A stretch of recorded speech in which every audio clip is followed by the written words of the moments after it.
Muy buenas tardes, Omaida. Qué gusto tenerte por acá. Hola Guillermo, muy buenas tardes. Un gusto que estemos compartiendo en este espacio hoy. Bueno, sí, ya nos los habíamos prometido, pero no había Ajá, llegado el día. Finalmente llegó el día. aquí Así estamos. que qué bueno que vamos a tener este espacio para compartir una información de valor con todas las personas pues, que quieren saber al respecto de lo que vamos a hablar hoy. Y ahí te dejo a ti para que pues, nos digas cuál es el tema y cuál es nuestra invitada. Bueno, pues hoy traemos a Adria Rodríguez, es abogada tributaria, especialista en fiscalidad internacional y ella ha estado ayudando a clientes en la planificación y estructuración de sus patrimonios por 15 años. Tiene su oficina aquí en Miami, en el área de Brickell, que como muchos saben es el segundo centro financiero más importante de Estados Unidos después de Wall Street. Así que Adria, con todo ese cúmulo de información y de experiencia que tiene con sus clientes por más de 15 años, tiene un amplio conocimiento de lo que es la cultura empresarial tanto en Estados Unidos como en América Latina. Así que la traemos aquí hoy con nosotros para que nos ayude a aclarar todas esas dudas que tienen nuestros clientes inversionistas extranjeros. Bienvenida, Adria. Bueno, muchas gracias, Mayra. Muchas gracias, Guillermo. De verdad que es un placer que me hayan invitado a este webinar y me da mucho placer y mucho gusto poder conversar con ustedes y darle información que ustedes necesitan para poder informar a los clientes y que tengan más conocimiento a la hora de poder desarrollar sus inversiones en los Estados Unidos. Así es, ¿no? El placer es de nosotros porque pues obviamente tú eres una persona que cuenta con una experiencia en lo que nosotros básicamente asesoramos a los clientes internacionales y que tú puedes ayudar básicamente a estas personas que vienen a invertir a Estados Unidos a crear de la mejor manera pues las estructuras o seguir los pasos que son necesarios para poder tener, digamos, protegidas sus inversiones, su patrimonio y todo lo que ellos quieren o vienen soñando, ¿no? Nosotros vendemos sueños y queremos que sus sueños se hagan realidad y definitivamente de la mano de personas expertas como tú lo logramos.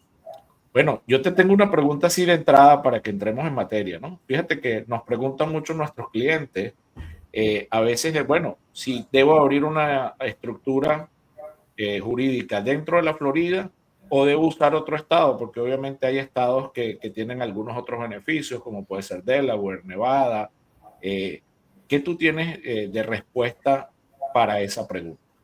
Bueno, principalmente antes de determinar qué tipo de o qué jurisdicción funcionaría para un cliente, hay que tener en cuenta muchos aspectos. O sea, definitivamente, primero saber cuál es la residencia fiscal del cliente y en segundo lugar, cuáles son los objetivos de esa inversión.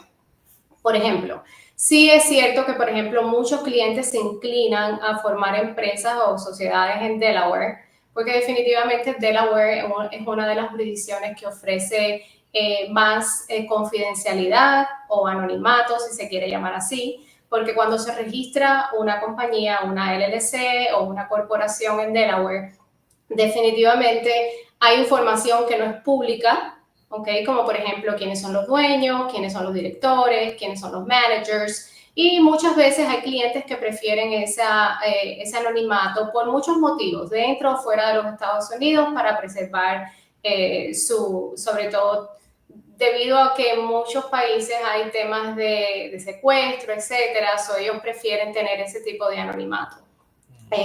No obstante a eso, Delaware sí tiene ciertas reglas. Además, antes de entrar en las reglas que básicamente impactan el costo de tener una compañía en Delaware, también algo que inclina a los clientes a ir a Delaware es que Delaware tiene leyes corporativas bien sofisticadas, bien amplias, y generalmente, al estar tan desarrolladas, ofrecen mucha protección para los diferentes tipos de negocios. Incluso tienen cortes especializadas solo en temas corporativos, lo cual generalmente da una ventaja por encima de otras jurisdicciones. Por ejemplo, Florida no lo tiene.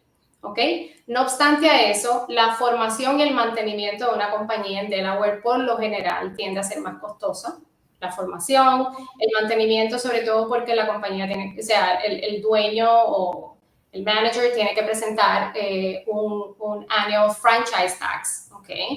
ejemplo, las LLC pagan un flat fee de $300, pero las corporaciones tienen que pagar un franchise tax, que todo está en dependencia del tipo de negocio que esté desarrollando, y es un poco más complicado el cómputo que se hace para las corporaciones. Para las LLC o los Limited Liability Company generalmente es una tasa fija de $300 para ese franchise tax. No obstante a eso, ¿qué pasa? La Florida, aunque técnicamente no ofrece este tipo de anonimidad, porque en la Florida sí el registro de las compañías es público, generalmente lo que está público es quiénes son los managers. Usted no ve quiénes son los dueños, a no ser que cuando usted la registre, si tiene un Member Managed LLC, si lo quiere poner como Member Managed, generalmente ya se sabe que ese manager es dueño de la compañía. Entonces, generalmente lo que se le dice al cliente, ok, cuando registres una compañía en la Florida, la pones los managers, pero trata de no dar información más allá. ¿Ok? Además de eso, si un cliente compra un inmueble en la Florida y ese inmueble va a ser destinado a generar ingresos, a rentarse o para negocios, la Florida lo va a requerir.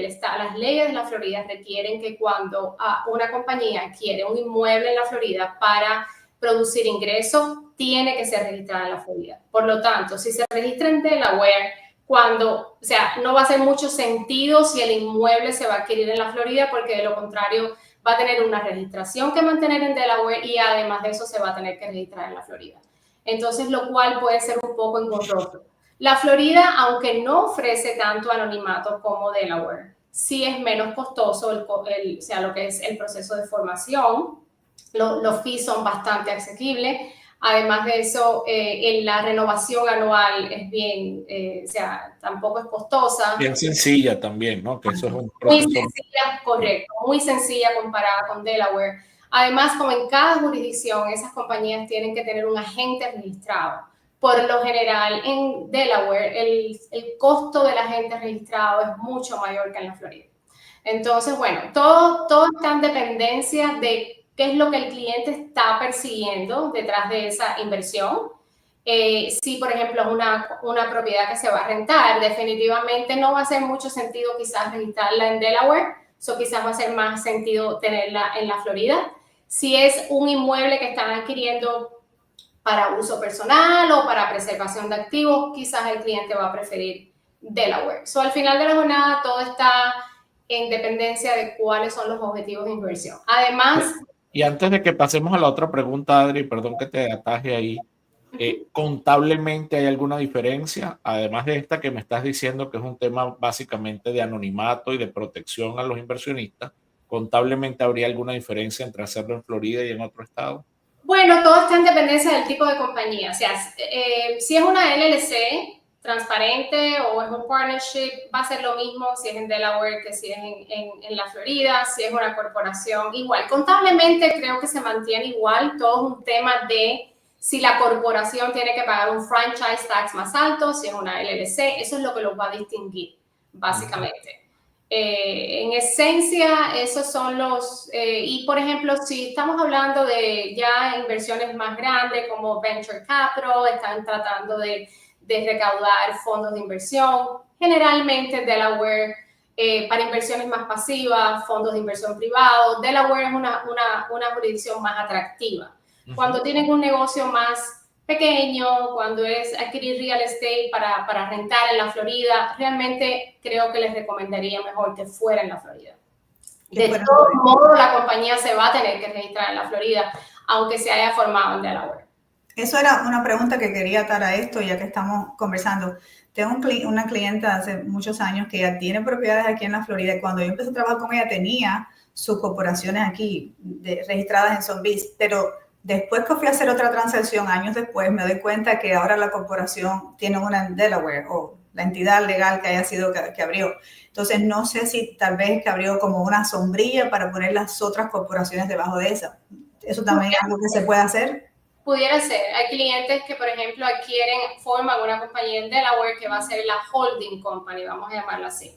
Okay. Esa holding company va a crear otras compañías, otras sociedades, otras LLC que son las hijas de esa holding parent company, y puede ser que la crees en otras jurisdicciones. Tengo clientes que lo hacen también.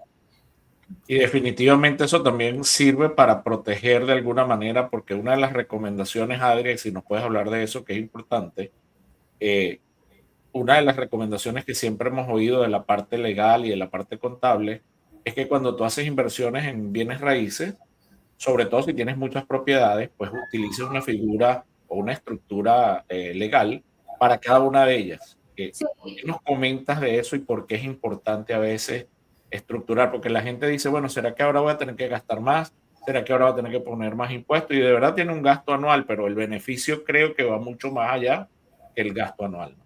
Y sí, eso vendría dentro de las estructuras entonces, dentro de la pregunta inevitable que todo el mundo pregunta por las estructuras.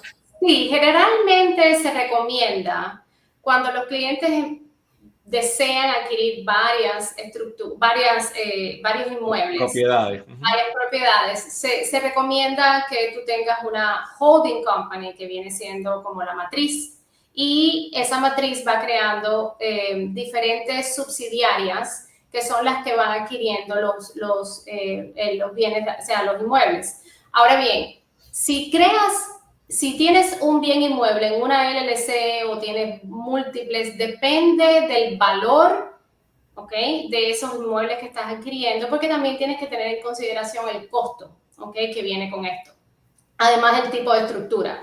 Pero, por ejemplo, si estás adquiriendo un inmueble que te cuesta 300,000, 400,000, generalmente no se recomienda que estés agrupando todos los inmuebles en solo una compañía, porque en caso de cualquier situación, de alguna reclamación, alguna demanda legal de algún inquilino, de algo que pase con un inmueble, técnicamente ellos, si no, el seguro no cubre todo el reclamo, ellos pueden girarse y pueden demandar a la compañía y la compañía básicamente va a responder hasta el alcance del valor de todos los activos que tiene.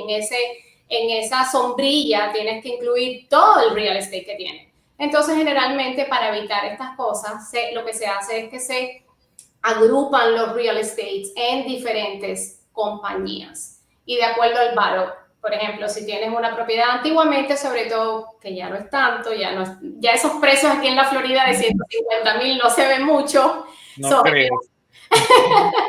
Pero antiguamente, cuando todavía esos precios existían, a veces agrupabas dos inmuebles en una LLC. Ya producto de los valores tan altos de los inmuebles en la Florida, generalmente sí se ponen por LLC separadas. A Okay. mí me gustaría desmenuzar esa pregunta un poquitico, esa respuesta tuya, porque lo que quiere decir esto, por ejemplo, si tú tienes una compañía de sociedad limitada con una LLC, ciertamente si tú tienes una situación que apremie una demanda, tú eres, digamos, responsable, es la palabra, hasta el valor de los activos, como bien lo dijiste. Si tienes una propiedad de $300,000, serás responsable hasta $300,000 y hasta ahí llegará y no pasa a la persona natural como tal.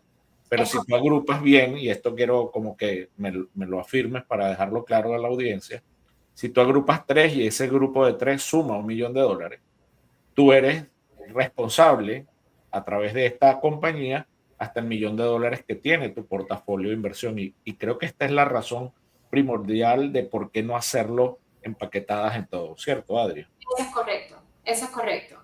En adición, cuando ya entremos en el tema de las estructuras, dependiendo del tipo de sociedad, por ejemplo, esas mismas LLCs, asumiendo que le hagas un tratamiento de corporación, ¿ok? Cuando haces ese tratamiento de corporación, hay ciertas reglas que aplican a los extranjeros cuando distribuyen dividendos o distribuyen las utilidades de la venta de un inmueble. Pudiera haber un segundo nivel de impuesto cuando se distribuyen esas utilidades, pero ese segundo nivel de impuesto se puede eliminar si ese extranjero disuelve esa LLC, esa corporación, y distribuye las ganancias en liquidación de esa corporación. ¿Qué pasa? Eso solo puede pasar si tú liquidas la compañía. Es decir, si vendes un inmueble, paga la compañía el impuesto sobre la ganancia de esa venta y distribuye las utilidades en liquidación. Pero si tú agrupas varios inmuebles, no puedes liquidar porque tuvieras que venderlos todos. Claro. Entonces, o tienes que aguantar las utilidades hasta que las vendas todo para poder distribuir de una. Entonces, ¿qué ocurre? En muchos casos hay clientes que si tienen la intención de mantener inmuebles a corto plazo y desean venderlos eventualmente, entonces se trata también de separar en corporaciones para poder hacer esas liquidaciones después que se vende el inmueble y distribuir las utilidades que no estén sujetos al segundo nivel de impuesto. ¿Ok? Y ahí tenemos una pregunta clave, Mayra, ¿cierto? La otra pregunta clave que no falta nunca, que está un poco atada, pero esta es un poco más específica y tenemos que hacer el disclaimer que todos los casos son individuales y que cada individuo se va a tener que regir y guiar por el consejo legal de su abogado, de su contador, de la persona que lo está asesorando legalmente. Pero la pregunta obligada de todos los inversionistas, ¿bajo qué estructura legal abro compro la propiedad?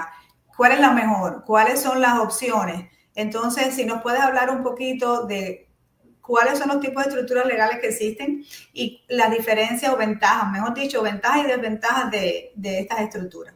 Sí, bueno, es bastante, o sea, hay muchos tipos de estructura, pero básicamente te voy a hablar de...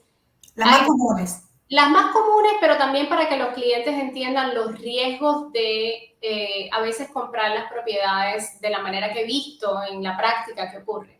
Por ejemplo, nunca recomendamos a clientes que no son residentes ni están domiciliados en los Estados Unidos a comprar inmuebles a título personal, ¿ok? O directamente a través de LLCs o corporaciones de las cuales ellos sean los socios directamente. ¿Por qué? Cuando se hacen este tipo de estructuras hay varias consideraciones fiscales que hay que tener en cuenta y generalmente los clientes solo se delimitan al impacto del impuesto sobre la renta sin tener en cuenta el posible impacto de impuesto sobre la herencia y donación. Entonces hay que tener en cuenta estos tres impuestos básicamente. Impuestos sobre la renta, impuestos sobre herencia e impuestos sobre donación. Un cliente que se considere no domiciliado en los Estados Unidos, que es un concepto diferente al impuesto sobre la renta. Un cliente no domiciliado en los Estados Unidos quiere decir una persona que está temporalmente en los Estados Unidos, viviendo en los Estados Unidos, pero con una intención de no permanecer en los Estados Unidos indefinidamente. ¿Ok? Porque tú puedes no ser residente fiscal de los Estados Unidos para propósito de impuestos sobre la renta, pero sí ser domiciliado en los Estados Unidos para propósito de impuestos sobre herencia. Entonces, ¿qué tratamos siempre de buscar para un cliente extranjero? Darle protección contra impuesto sobre herencia, eso es primordial, y además que tenga... que básicamente tenga un beneficio para impuestos sobre la renta. Una estructura generalmente que se utiliza mucho, por ejemplo, es que una compañía extranjera, vamos a decir una BVI, una compañía de las Islas Vírgenes Británicas, que forma esa compañía, la forma el cliente, o puede ser en otra jurisdicción, siempre va a ser en dependencia de lo que el cliente le funcione para la jurisdicción donde él vive, para su país, donde él es residente fiscal. Esa compañía extranjera forma una LLC en los Estados Unidos, en la jurisdicción que entienda, para propósito de esta conversación, vamos a decir en la Florida, y esa LLC, por ejemplo, hace una elección de corporación. Antiguamente no favorecía tanto tener una corporación porque las corporaciones estaban sujetas a un impuesto más alto, un 35%.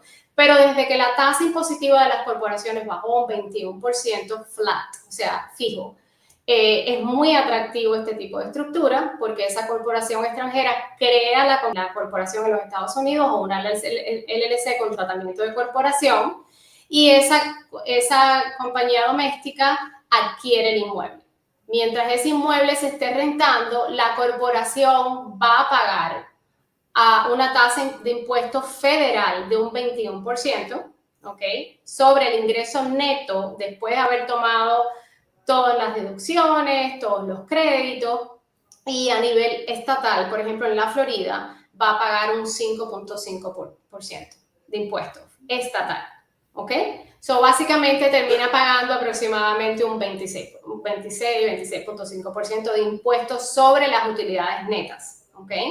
Ahora, mientras esta corporación no le... Adrián, perdón que te detenga ahí un poquitico porque eso siempre nos los preguntan. Entonces, las utilidades netas, y para darle un poco de contexto, significa que si usted compra una propiedad de inversión para renta, usted va a poder descontar todos los gastos que por consecuencia de la renta, llámese la asociación que usted debe pagar mensualmente, llámese el mantenimiento que usted paga anualmente, llámese cualquier reparación que usted haga la propiedad, todo eso se va descontando. Hasta inclusive he escuchado en estos días y coméntame si es cierto, que si la persona vive en el extranjero y los gastos de venir a visitar su propiedad y revisarla son importantes 1 o 2 veces al año, también pueden formar parte de ese descuento de gastos dentro de lo que como propiedad viene a ser. Así que finalmente, esta creo que es una gran diferencia, que era parte de nuestra tercera pregunta.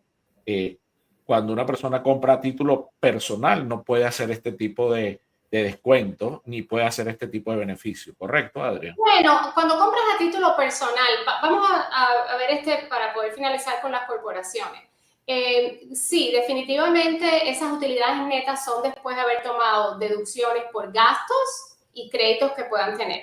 Deducciones por gasto incluye, por ejemplo, depreciación del inmueble, puede incluir intereses que se paguen sobre la hipoteca, los property taxes, ¿ok? Que esos son los impuestos sí, los impuestos de la propiedad, que ahora están altísimos. Otro tipo de gastos operativos, como bien usted dice, el pago a la asociación, la luz, el agua, si es que lo paga el dueño o la corporación, vamos a decir, las reparaciones, el mantenimiento, si tiene gastos legales, servicios de contadores, si tiene que hacer algún tipo de anuncio, de marketing para poder promover el inmueble, los listings, los viajes que hace para poder chequear la propiedad. Todos esos son lo que siempre hay que tener, todos esos gastos, y es importante que los clientes lo tengan en cuenta porque me pasa mucho que a veces lo están pagando de su bolsillo y generalmente estos gastos tienen que ser pagados por la corporación. Si por alguna razón no pasa así, es importante que el cliente le deje saber al contador para que el contador en ese caso pueda tomarlo o documentarlo en la planilla de renta como un aporte de capital del cliente a través de toda la estructura, ¿okay? Hacia la corporación y después como un gasto de la compañía. ¿Cuál es el riesgo con esto? Que en el evento de una auditoría, si no se prueba bien, el fisco pudiera rechazar esas deducciones. Por eso es bien importante que los clientes respeten la estructura. Es decir, si crean una corporación, abran la cuenta bancaria y que los gastos básicamente los realice la corporación a través de la cuenta bancaria. Otro tema importante a tener en cuenta, me pasa mucho con los clientes, es que a veces avanzan fondos para la corporación y le dicen a los contadores, no, esos son préstamos. Entonces, hay ciertas reglas en los Estados Unidos que no permite que se hagan préstamos entre individuos y entre compañías sin que se aplique una tasa de interés. Entonces, es importante tener eso en cuenta, que si está haciendo aportes a la compañía, generalmente ventile con su contador si lo van a tratar como un préstamo o lo van a tratar como un aporte de capital, ¿ok? Además, si lo tratan como préstamo, además el tema de que tienen que pactar un interés que tiene que pagar la compañía en la cadena hacia arriba a los socios, también tiene que tener en cuenta que hay unos reportes informativos que se hacen con respecto a esos préstamos y es un formulario que se conoce como el formulario 5472, que si no se presenta a tiempo con la planilla de renta de la corporación, pueden haber penalidades de hasta $25,000 por cada formulario. Por tanto, es bien importante que todo lo que se vaya, o sea, todas las transacciones que realicen, mi recomendación es que siempre lo hagan a través, que respeten la estructura, que la corporación abra una cuenta bancaria y que todo se pague a través de la corporación. Punto. Sin duda. Y aquí cabe destacar también lo que nosotros siempre repetimos. Tú eres una abogada en la Florida, experta en lo que haces. Nosotros recomendamos que nadie se mueva a hacer una estructura legal sin haber consultado a un abogado. Pero también recomendamos que nadie se mueva sin haber tenido una conversación con el contador. Nosotros siempre ponemos a disposición de nuestros clientes varias firmas que trabajan con nosotros que ya tienen el manejo y a su vez, pues obviamente que también estén asesorados por personas como Maida, como yo, que les damos las recomendaciones clave en el tema de inversión. ¿Y por qué esto? Porque inclusive, por ejemplo, en el área contable, es importantísimo que el contador se ponga en contacto con el contador de tu país para entender cómo es la estructura que tú tienes en tu país y puedan hacer un match de cuál es la mejor opción contable que te funciona. Yo no soy contador, Adria tampoco, ni Omaida tampoco, y lo más recomendable es que usted vaya donde un profesional que le asesore de la mejor manera. Y en el área legal, pues lo mismo, con Adria, pues puedes tener ese tema. Y es importante que lo tomemos siempre en cuenta. Otro, y para pasar a la pregunta que me hacías a título personal, definitivamente la tenencia de un inmueble en los Estados Unidos, en la Florida, en los Estados Unidos, por un extranjero, ya sea a título personal o ya sea a través de una LLC que sea considerada una empresa transparente para propósitos fiscales o incluso que sea una corporación a título personal. Puede traer muchos inconvenientes, como le dije anteriormente, para propósitos de impuesto de herencia, porque un no domiciliado en los Estados Unidos en el evento de muerte que fallezca estaría sujeto a impuestos sobre la herencia en los Estados Unidos, sobre todos los activos que sean considerados US Citrus Assets, que quiere decir todos los bienes que estén ubicados en los Estados Unidos y que estén sujetos a impuesto de herencia, lo cual incluye inmuebles, ¿ok? Estas personas tienen una exención solo de $60,000 y por encima de los $60,000 estarían pagando un impuesto sobre la herencia. En este caso, por ejemplo, si tienes un inmueble que tiene un valor de $500,000 al momento de la muerte, solo vas a poder excluir $60,000 y por encima de los $60,000 técnicamente habría un impuesto de herencia entre un 18 y un 40%. Eso es bastante elevado. Bastante. Adria, y otra cosa, ¿existen algunos tipos de tratados fiscales entre Estados Unidos y otros países para evitar la tributación doble que puedan hacer? Sí. Sí, definitivamente los Estados Unidos ha firmado tratados de doble tributación con muchas jurisdicciones, ¿ok? Por ejemplo, México, tienes uno, tienes, por ejemplo, Colombia no tiene Venezuela, que bueno, ya en Venezuela no se hacen tantas transacciones, pero por ejemplo, te voy a poner típico. No, dejemos eso para otro programa, Adria, porque con eso podemos hacer un programa entero. Pero bueno, por ejemplo, hay países que sí, hay otros que no. Entonces, ¿qué te beneficia el tratado de doble tributación? Si por alguna razón en la estructura que estábamos hablando, por ejemplo, vamos a asumir que tienes un extranjero que tiene una compañía mexicana y esa compañía mexicana crea una LLC en los Estados Unidos con tratamiento de corporación. Esa corporación adquiere un inmueble y la está rentando, genera utilidades, la corporación paga el impuesto sobre la renta y al final le quedó una utilidad neta que quiera distribuírselo a su socio mexicano, a la compañía o al extranjero que vive en México.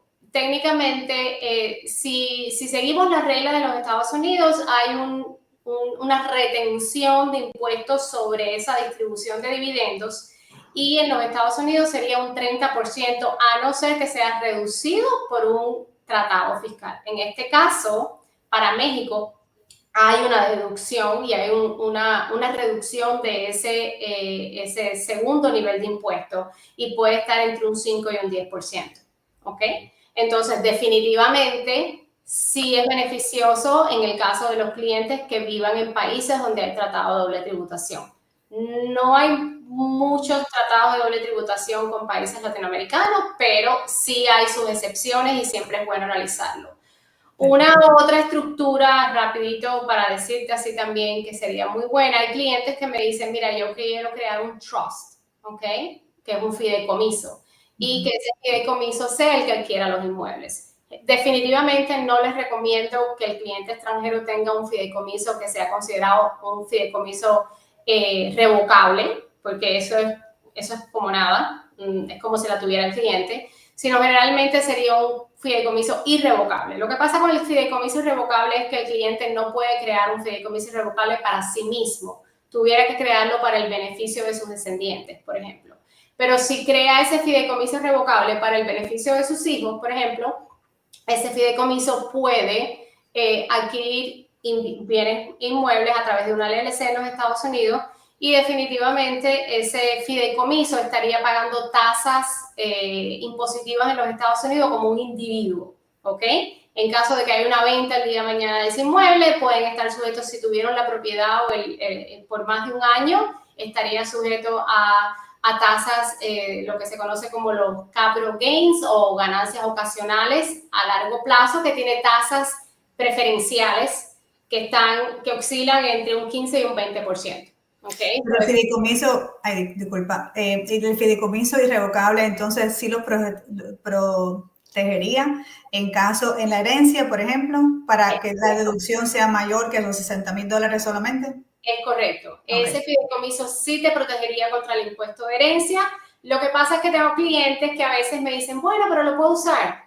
Si tú creas el fideicomiso para beneficio de tus hijos, no se supone que tú lo uses si no pagas o sea, si no das una contraprestación. Dígase que tienes que pagar una renta a la LLC o al fideicomiso por el uso de ese inmueble. Pero al final de la jornada funciona porque muchas veces los padres siguen manteniendo la propiedad, y esa propiedad tiene que tener tiene gastos de asociación, tiene gastos de taxes, del property taxes, tiene diferentes tipos de gastos, y eso es una manera de poder contribuir fondos adicionales a esa estructura para que se vaya pagando el inmueble solo, y los hijos puedan utilizarlo, y ellos lo utilizan cuando visitan en la Florida a sus hijos, o cuando quieren pasar un tiempo acá. Excelente. Fíjate que nos quedan 2 preguntas, ya habíamos contestado las que teníamos, pero creo que las 2 que nos quedan son tan interesantes que Omaide y yo te vamos a hacer oficialmente una invitación. Te habíamos dicho que nosotros éramos muy estrictos con las invitaciones, te las has ganado, pero con todas las de la ley. Y queríamos dejarlas porque habla de justamente los impuestos sobre las herencias, que creo que es un tema interesante y no me gustaría dejarlo a media. Y finalmente el impuesto sobre las inversiones extranjeras, el FIRPA, que también es un tema interesante. Entonces vamos a buscar un nuevo espacio contigo, Adria, para justamente hablar de esos 2 temas y no dejarlos a medias en este encuentro. Agradecemos grandemente la información que nos diste, y quiero también reiterar la importancia de que entiendan que todo lo que nosotros le hemos hablado, desde la compra de la propiedad, como las estructuras, como el beneficio contable, es un traje a la medida y que es para cada quien de una manera diferente. Que lo que nosotros hemos dicho aquí es de manera general, aplica en la gran mayoría, pero no es una fórmula perfecta para cada quien, y que cada quien tiene que hacerse su consulta para ver qué definitivamente es lo que mejor le acomoda a su caso individual. No somos para nada ninguno parecido. No vayan a que ustedes van a hacer una estructura porque mi compadre hizo esto, yo voy a hacer esto. Eso no tropicalicemos. Yo siempre digo esto, no podemos tropicalizar el tema de una inversión. Cada uno tiene una propia característica, ¿no? Y con eso quiero que quede claro que es así, ¿no?